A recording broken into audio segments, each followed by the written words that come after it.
So, media has got very siloed and specialized. And I think for the last probably decade, really, the whole media industry has largely been engineered around cost efficiency, right? Trying to deliver greater reach for lower cost. And that's led us down a slightly dangerous path where we've ignored quality media. Like what's really important to remember, we should remind ourselves this, is that media is how brands behave in the world. Okay, and let me just explain that for a second, is that you can, to simplify this, right? The creative is what a brand says, and to an extent how it says it, right? So it's the words and the kind of tone of voice.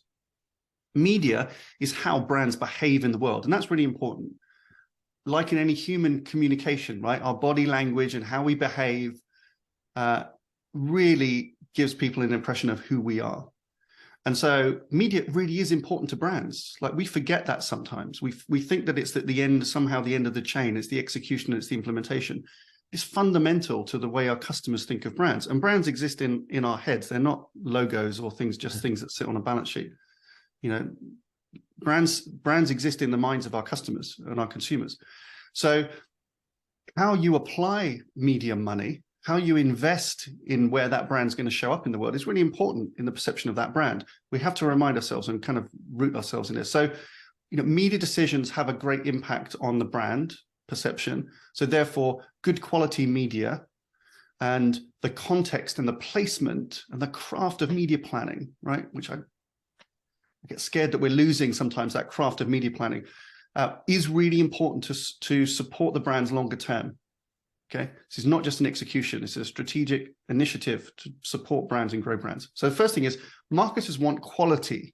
They want their brands to show up in the places that are meaningful. That's the first thing.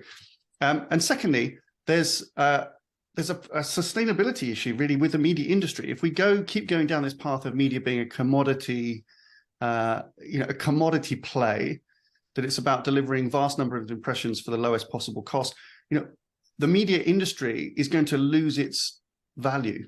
Yes.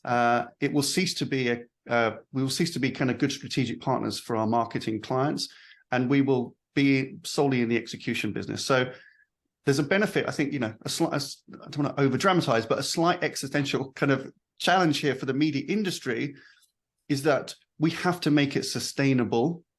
We have to make sure that we're investing for the long term our media dollars into with publishers, with platforms, with vendors that are engineered on being sustainable and good for the wider world. We've got to be very conscious about where our money goes, that if it's supporting extremist content, for example, or funding platforms which have divided us or a danger to our kind of young people. We have to be more conscious about how we're applying our media investments into media which is very heavily energy intensive, and we've got to think about ways to minimize that if we get given choices and opportunities to do that in a more conscious and sustainable way, then we should do that. So there's a broader benefit. There's the immediate benefit that brands need to exist in quality places, but there's a longer term benefit, which is if we can just all be a little bit more conscious, then that's good for the sustainability of the whole media industry for a long time. And we want to be welcoming new young people into an industry which is optimistic and hopeful and positive and has a good impact on the world.